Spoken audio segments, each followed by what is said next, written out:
is from Yauco, Puerto Rico. My mother is from Rio Piedras in Puerto Rico, which is near South Bronx. My mom is from the north and my dad is from the south.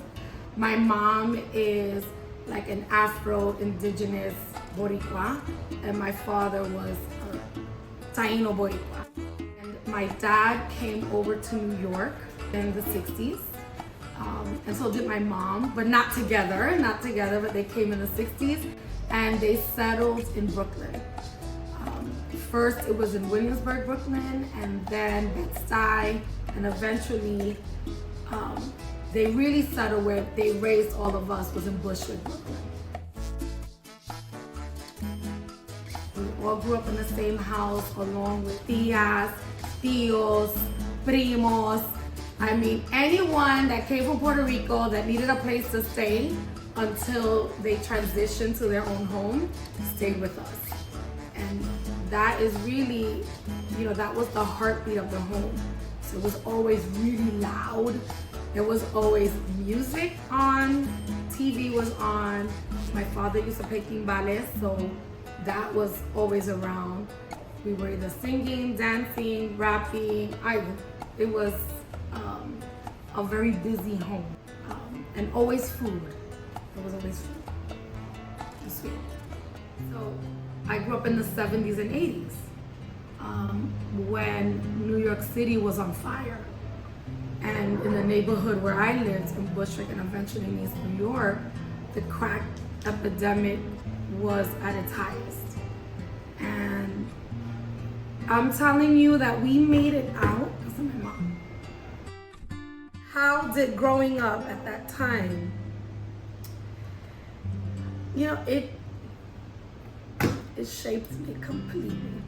I knew that what was happening wasn't okay. I knew that was not gonna be my life, but I had a warrior mom who was tough and not afraid to be tough. She made sure that we went to school and came home. And at home, we always had lots of records and there was always food, and she always welcomed everyone home. So I grew up in a place where there were lots of people. And so my mom, to not have us outside, she just welcomed everyone to our home and would cook for everyone. I don't know how she did it. She would tell a dollar out of 15 cents, right? But she fed everyone. And her relentless spirit, her resourcefulness, her demanding that I go to college. She was like, I don't know how it happens, I don't know how it works, but you're gonna go to college. And she always said, cuando yo me vaya, te dejo nada, solamente tu educación. Which means, when I transition, the only thing I can leave you is your education. I can't leave you anything else. And that always stayed with me. It just stayed with me. I think I know it's because she said that very early on. You have to go to school. I have nothing to leave you, so you have to go to school. And make school your vehicle for success. I started teaching here in the South Bronx in 1996. And I was intentional about teaching in my community because I had an experience that could allow me to relate to my students in a different way. But growing up in an urban community like this one is unique. So having a person that can teach, that understands the context of your life is important. So I was intentional about teaching in a community like this. And I taught here in the South Bronx and also in El Barrio, where over 70% of the community is Latine. We have Puerto Ricans, Dominicanos, Cubanos, Colombianos, Ecuadorianos, Mexicanos. I mean, every country of Latin America, of the Caribbean is here, is represented here. And I wanted to teach my kids, and kids that grew up like me. I am on a mission. I am on a mission to teach our children their history. I am on a mission to change curriculum expectations for people in this country.